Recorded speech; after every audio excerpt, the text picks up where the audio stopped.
All right. What's going on? Today we got something special for you. We got the Illumineer's quest, right? Deep Trouble, the end of the first arc of Lorcana right here. It's a co-op game. So I got somebody with me today. We got to introduce yourself once again. Mr. 29 here, fellas. All right. And we're going to try to go through this. We're going to play the hardest difficulty, right? Because there's 4 difficulties apparently. Got to. Yeah. And this box is crazy. I keep telling them, like, everything's holographic. I don't know if the camera's going to pick it up, but they went all out. Like, even the foiling is here on the logo. It just makes you not want to open it, but you have to. Yeah, so let's start opening this. Let's see what we get out of this, and then we'll set everything up after. Oh man, there's more foiling on the inside. Yeah, look at that premium grade adhesive. Just keeping it closed. Keeping it completely. So I gotta like rip this off camera. I don't want to rip it, but I'm gonna have to apparently. Yeah, just ripping into it. Rip right the card. No, the premium grade boxing. A little too premium grade, honestly. Yeah, honestly, he's like, you really gotta fight with this box, man. I'm over here struggling without like. It's attached to something, I'll tell you that. So, if anything gets damaged, oops. Ravensburger, chill. Put an easy rip tab on this, please. No, Ravensburger's like, fight, struggle. Ursula is not to be We're not even with. gets a challenger at this rate. You gotta fight the box first. Yeah. There it is. There it is. Ah, You got the yes. quest markers, damage markers. The usual suspects are nothing in here. We got our usual, right? Lore marker, all this stuff. This is the super special thing that we really need to open. This right here. Only the victor shall unseal this pack or claim the prize within, or this treasure becomes property of the Sea Witch Ursula for all eternity. Alright, Ursula. So I'm just gonna play the sacrifice in this case. We'll see. We'll see if we can finish it, man. You got a little mat to go with it, right? I think that's Ursula's mat. That's cool. That's that Mickey. It's Yeah, they got a bunch of legendary characters fighting him. Yeah. Yeah. And then the Illumineers. John Silver here, too. Ursula's player here. Yeah. The It's row. Ursula's mat. Wait, she has the quest up to 40? That's... Maybe on hard mode, it's only up to 10. yeah, that would Maybe. make more sense. But hold on, let me see this real quick. John Silver's here. He is. Alright, we got the rule book. We got the overview. It's a race for lore with players united against Ursula. We'll read this in a second. We might need You that. can play up to 3 to 4 players. It's not just 2. Yeah, the box was saying that. The outside says if you need more decks though. The 2 decks that it comes with are meant for 2 players. That's why I think you can use your own personal deck, though. Yeah, even though I'd rather just play it this way, see what they wanted you to use. More fun. Hopefully. Bless you. Thank you. Let's see. Got the player deck, Ursula's deck. More and damage player counters, deck. lots more damage counters. Those are probably all going to come into play. Like gold backing. Yeah. That's just Ursula's, I believe. Yeah, Ursula's deck is the only one that has gold backing. Oh, so these are usable in regular TCG. No, they have the Oh, they still have the ink stains, right? Yeah. The special, yeah. That would have been really cool. I wish, man. Yen Sid. I want to play the Yen Sid deck. Brooms. I guess let's read this real quick, see if there's nothing that spoils us or anything we can do. Setup. Based on the numbers playing her, first time Ursula reaches the total lore, move her draw counter up to 1 to show she'll draw an extra card from that point on. Yes, makes it difficult.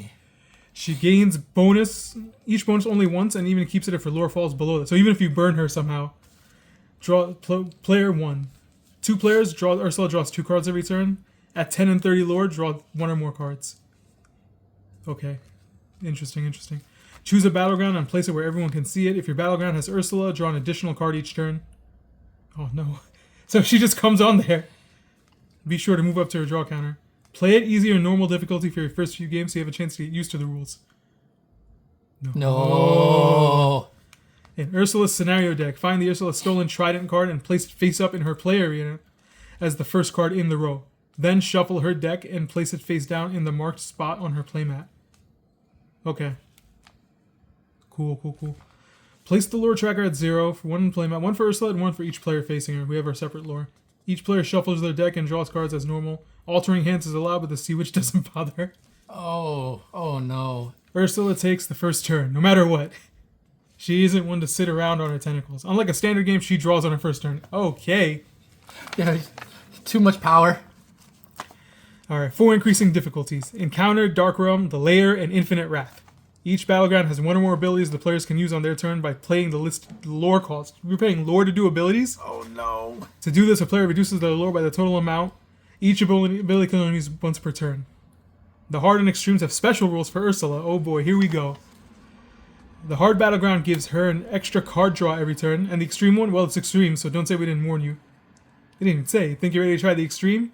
Take our advice and come prepared with decks you've built specifically for this quest. Okay, so they want you to just... Okay. For your best chance of victory, play a few games at the lower levels, and then see what kind of tricks Ursula has in store for anyone who defies her.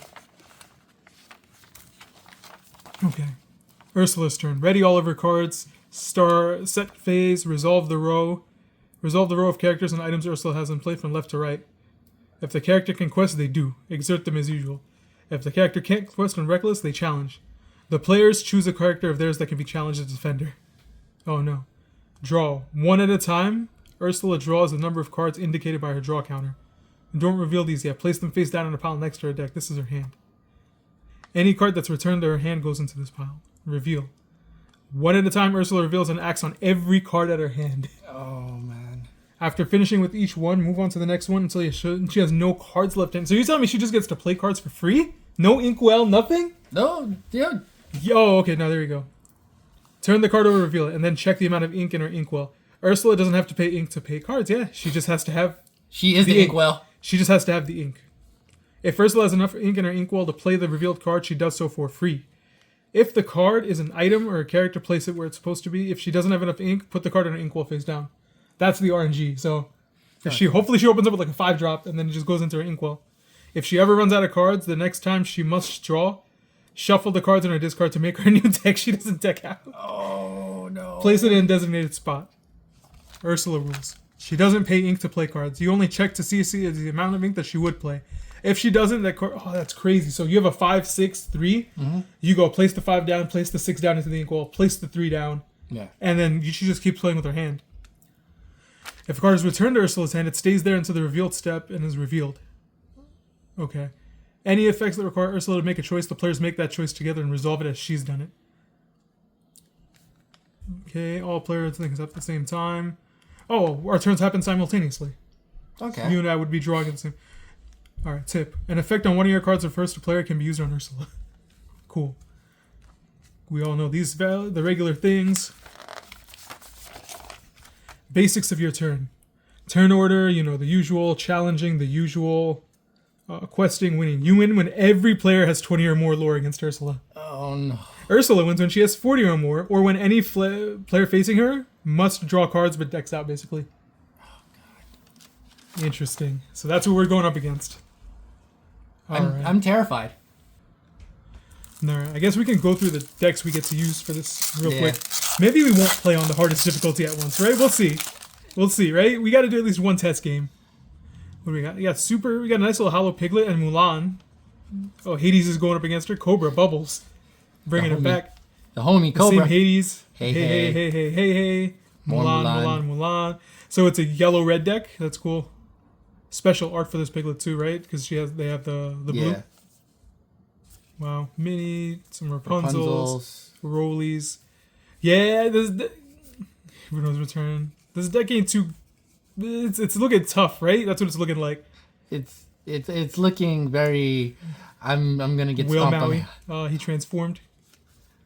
Mulan again. Shift targets. Maris, Pegasus. So these don't have the marker. These are regular playable. You see? Yeah. These two are the only ones that have the... Those are the only ones you can't use in regular play. That's interesting. You sure we can't use these? I know we can't use those because they have white backing, but these have the regular backing. They have the regular backing, but I believe it's because of the art style on it. I'm not 100% sure. Yeah, I don't know about that. We could probably look that up. That sounds useful. Good old Dragonfires, medallion weights. And then some might just buy 4 of these just for the Mulans. I'll do it for the Yensids. Yeah. Alright, let's see. This is probably which should be the broom deck equivalent, right? Yes. So we got Yen Sid and Mickey Mouse with this hollow. This is a really nice one. Oh, OG Elsa, new Elsa, OG Elsa, Jafar, Magic Broom. Broom, more brooms. Infinite brooms. It is in fact a broom deck. Yes. Friends on the other side You for the get draw this too power. for the draw card. Second star on the right. Sorcerer's Hat, Call Broom. Yep. Triton's Trident. The Cauldron, some item breaking beast and Benja. So this is helpful against playing against her, right? Yeah. Yeah, you got magic brooms. You got, why do you have the Titans in here? I have no idea. Yeah, you got some more runes. You got Big Raya, One Last Hope, Charge, the mobs. Oh, let the Storm Rage on and smashes. Some pinging and strength. Wow. Okay, so this one seems to be like the control aspect of it. This one seems to be like Aggro. aggro and like questing. And now let's see Ursula's special deck, right? Let's see what Yeah. she got going on. Oh boy. The Hexwell Crown. Perks of Power. Tap, draw a card. So as soon as she plays this, every turn she's going to be drawing a card. Ursula's Contract. Sweeten the deal. Opposing players can't use Battleground abilities. It shuts off or special... No. At the start of your turn, banish this item to gain a lore. So no matter what, she's gonna... It's a 0 cost. It's free. It's a 0 free. cost. So this is Ursula's Stolen Trident. It's my power now. Tap and gain a lore every turn. Anna, Ensnared Sister. Oh, that's cool. I didn't realize these are special to the game. Yeah, like how I told you with the beast. Evasive. What are you talking about? What beast? Remember when we were cracking open the box? Uh-huh. Like the beast that had was being Oh, attacked. yeah, they were fighting. They were being corrupted to be brought to her side. This is Bruno and Heathen Dark Prophecy. When you play this character, opposing player puts the top 3 cards of their deck into mill. She's milling us out. Captain Hook, just a big Captain Hook. Yeah. 7/4 questing. Finally, Soulsborne Hook. Float Sim. Ursula Sentry. This character's enters play exerted. Okay. You have a shot to fight anybody as bodyguard. Of course. Crazy. Gaston. Gaston. Whenever you play this character, deal 4 damage to opposing character with lowest cost. 2-drop. He just... Oh, wait. Look at his name. Egotistical Bully. Yeah. Hey, evil. Hey. No brain, head empty still. He doesn't know why he's here. Neither does Ursula. He's evasive. So he's just questing for what every turn. Wow. Hercules. Uh-huh. Oh, manipulated hero. This hero looks dangerous to fight. Bodyguard comes in exerted. During the opponent's turn, they may pay 3 lore to banish him. That's probably worth banishing. Yeah. Jafar, a 9/9 big boss of Jafar. I don't like that. Jetsam. When you play this character, deal 1 damage to it's just Giant Tink. Mad Hatter. These characters are so cool. Dispelia. Yeah, Magica Dispel. Minnie Mouse. Hey, look, Wide-Eyed Diver got corrupted. She was swimming. When you play this character, each opponent loses 2 lore. No. 7-drop, by the way. Prince Eric, Grim Groom, Bodyguard, comes in exert. She has so many bodyguards. Shark. Deal 2 damage to opposing character. Tomato. Oh no. Oh no. Not so shiny anymore. Not the shiny man. When you play this card, the opponent chooses an item and location of theirs or a location and banishes it. Oh man. Grabby Crab. More 0-drop. Triton's Daughters, the Corrupted Mermaids. Oh man. 2/3 vanillas. Capsize. When you have 6 or less ink, put the top 3 cards in your inkwell face down. If you have 7 or more, each player chooses and banishes a character every... Yo, that's crazy when that gets played. Choppy Waters. Deals 2 damage to the highest cost character each opponent has in play. Jeez. Crushing Wave. Deal 2 damage to each character. Entangling Magic. Each opponent discards a card. Then put this in... Well, Sure. not exerted, by the way. Sure. Fortunate hit. The opposing players choose one of your items and banish. The opposing players choose together choose one of your items and banish. Why would they want to banish one of her items? This is the item that they said for us to look for. So basically, This is not that item. This Isn't is it? not an item. oh, sorry, action, not item. Yeah. I don't know. Lash Out. Each opponent chooses one and banishes one of their characters. Okay. Each opponent loses 3 lore. She got some power going on here. Madness. Riptide. Banish all opposing characters, items, and locations with 2 or less. This No, Mickey- not the Mickey. Tentacle Swipe. Deal 1 damage to each opposing character, then put this card into the inkwell. Tsunami. Banish all characters. Opposing only. Be prepared, but worse. Typhoon. Return all opponents' exerted characters into their hands. And lastly, Whirlpool. Exert all opposing characters. They can't ready at the start of the turn. So that's just a combo piece now. So just going through, she has some really strong cards, right? She has some very It's looking strong fun. cards. I'm wondering, I'm sure what makes this really challenging is going to be when she draws 3-4 cards a turn on the harder difficulties. But I think the action card, like the sudden chance, I think that's what we're supposed to aim for to get rid of like particular cards that get in our way. Yeah, it's like a little helper to us. Right. That's interesting. All right, let's leave these up and let's give it a try.